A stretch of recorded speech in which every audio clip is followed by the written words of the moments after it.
so much is because you stay away from the banks and all their headaches. And, if I was just doing cash sales and was partial releasing and cashing the bank out, they're a lot of them are fine with that. But it's when you get into the financing on the financing, basically, a lot of them don't like it. Yeah, that makes sense. Now, are you always reselling these parcels via note and deed of trust, or are these land contracts, contract for deed?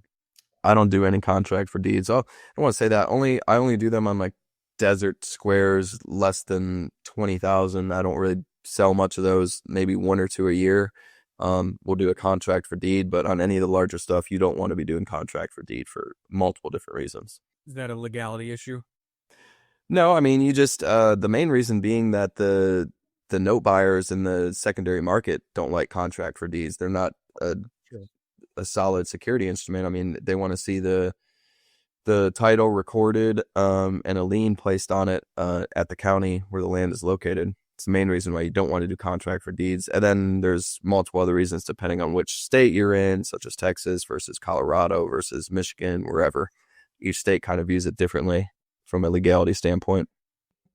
Sure. Yeah, that all makes sense. And appreciate the insight there. And I think it's a really effective strategy because what you're doing is you're creating the land loan bank that we all desire exists with far less paperwork, where you're able to do the partial releases, you're able to buy on terms, sell on terms, you're going to pay off the original, seller pretty quickly, especially because, I imagine on, like a 76 lot subdivision, a quarter of them are probably going to buy cash, which might give you enough to, release the original lien holder.